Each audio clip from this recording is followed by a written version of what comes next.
The next topic in radio pharmaceutical is scintillation counters. Means in the scintillation counter or scintillation detectors. Here there is see these scintillation counters are mainly useful for counting of gamma emitters or measurement of gamma particles. Let's say what is meant by scintillation. Scintillation counters or scintillation detectors is a radiation detector. It is a radiation detector which uses the effect known as scintillation. These counters which uses the effect that is known as scintillation. Actually, what is meant by scintillation? Let's say what is the principle involved in the scintillation counters. Let's say concept. The radiation incident upon certain substances such as phosphor. A flash of light is produced or emitted. The measurement of flash of light is known as scintillation. Means whenever we are incident radiation, whenever any radiation is falling upon certain substances like phosphor that is a fluorescent substances. Whenever radiation falling on such kind of fluorescent substances, that will emit a light or a flash of light will be produced from that substances. The measurement of flash of light emitted by the substance is known as scintillation. These flashes of light is useful for measurement of alpha, beta, or gamma particles. Here radiation nothing but here alpha or beta or gamma. Whenever these particles falling upon certain substances, those substances will limit the light of substance means flash of light, right? If you measure that flash of light, that is useful for measurement of alpha, beta, or gamma particles, whichever we are using. Next, the scintillations are detected with the help of photomultiplier tube. PMT means photomultiplier tube. Here this flash of light, which is detected by using photomultiplier tube. Remember, photomultiplier tube convert means flash of light. Scintillation nothing but flash of light. Converts flash of light into electrical pulse, into equivalent electrical pulse. You keep in mind this electrical pulse we are measuring. Next, let's see the construction of scintillation counters. It consists three parts. What are those? Scintillator, photomultiplier tube, measuring divisor or measuring counter. Scintillator, you keep in mind, which is made up of special material, means nothing but crystals, which is made up of special crystals or material. It is a black diagram of scintillators. Here scintillator, photomultiplier tube, counter, radiation falling on scintillator. And first one, let's see the one by one. First part is scintillator. Scintillators generate photons or flash of light in response to the radiation. Means whenever radiation means alpha, beta, gamma particles falling on scintillator, that from the scintillator flash of light will be produced. How flash of light will be produced? Actually the scintillators are made from single crystal. Mainly they are made up of crystals. I told you that they may be made up of separate material. Material, whenever radiation falling upon that material, means that scintillation is made up of that material, that will emit flash of light, right? Made up of single crystals. The properties of crystals are, it should be pure form. It is available in pure form, and the material should be having high efficiency, and it is transparent to light, and it is stable under experimental condition, and it has a suitable value of refractive index. These are ideal properties of crystals or material which are using for the scintillator. Based on the type of material used by, based on type of material made by scintillators, scintillators are divided into two types. Here organic scintillators, inorganic scintillators. Name itself indicates here scintillators are made up of organic material. Here scintillators are made up of inorganic material. Let's see organic scintillators. Here mostly organic scintillators consist alkali halide crystals. Alkali halide crystals. Here commonly used organic crystals are sodium iodide, cesium iodide, barium fluoride crystal, bismuth germanate, and lithium iodide. Among the all, sodium iodide is most commonly used organic crystal for scintillator. This sodium iodide is widely used for counting gamma particles. For counting gamma particles, which one? Sodium iodide crystals are used. This is about organic crystals. Next, inorganic crystals. Here inorganic compounds such as anthralene, stilbene, naphthalene are used as a material for inorganic scintillators. Okay, here ortholine having high scintillation efficiency while naphthalene having low scintillation efficiency. And some also liquid, okay, liquid organic solutions are liquid inorganic solutions are also used. Okay, those are also used as scintillators. Sometimes plastic scintillators are also used. And this is about scintillator. Next part is photomultiplier tube.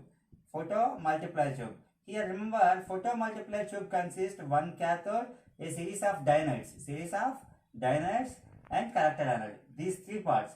One cathode, series of diodes. They are arranged in the form of series of diodes. Name itself indicate diodes.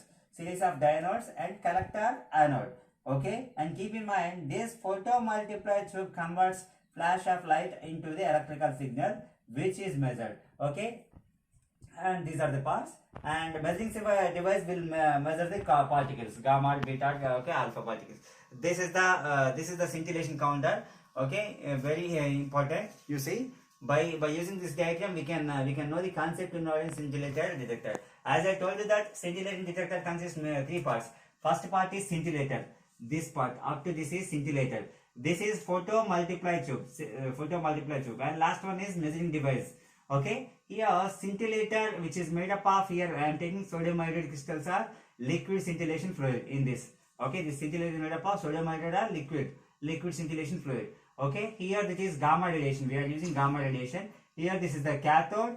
Okay, here first I told you that photomultiplier consists one cathode, right? This is the cathode. This cathode. Here series of diodes, right? These are diodes. And anode, right? This is last one is collector anode. Last one is collector anode. Okay, let's see the concept. Okay, are working. Okay, here the gamma particles or gamma radiation allowed to fall on scintillator. First, gamma radiation is allowed to fall on scintillator.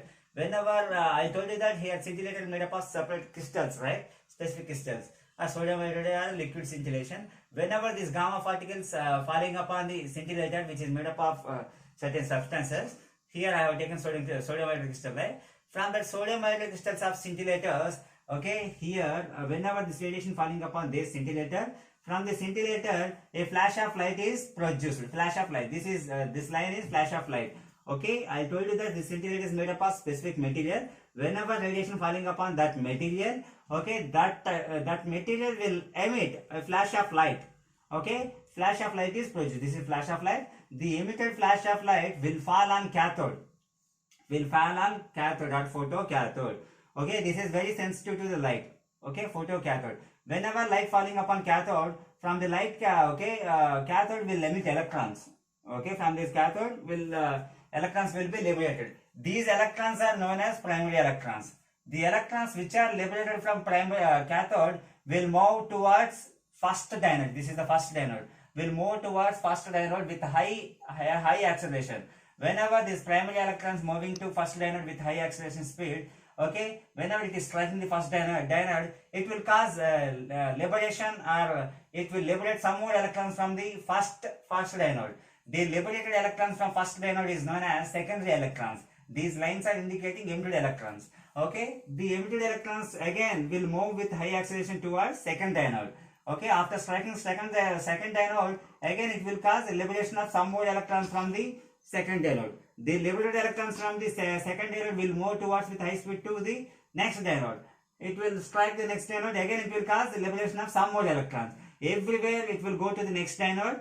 It will cause multiplication, and it will cause liberation of some electron. Here this liberation of electrons will be liberated until last dionode present in the photomultiplier tube, until last dionode.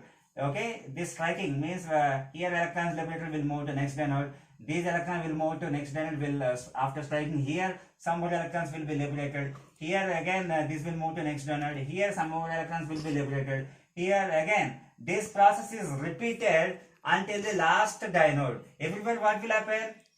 After every striking, here electrons are multiplied, right? That's why this is photomultiplier tube. Photon nothing but electrons. Electrons are multiplied. So the high energetic pulse produced in the last dionode finally reaches to the collector anode. Finally, high energetic pulse will collected by this anode, collector anode. It is collecting. That's why it is known as collector anode. From high energetic pulse, it will transfer from anode to collector anode to the measuring device. Okay, it will measure that high energetic pulse. Okay, that measurement of that intensity of high energy pulse that directly proportional to the intensity of gamma particles. Means if you measure the pulse, that gives information about the intensity of gamma particles. By that way, this measuring device will count the gamma particles. Okay, that's the same procedure I have given here. The gamma particles are allowed to enter into scintillator. First, allowed to enter into scintillators. Next, gamma rays will strike and collide the crystals made up of scintillator. After striking of crystals, what will happen?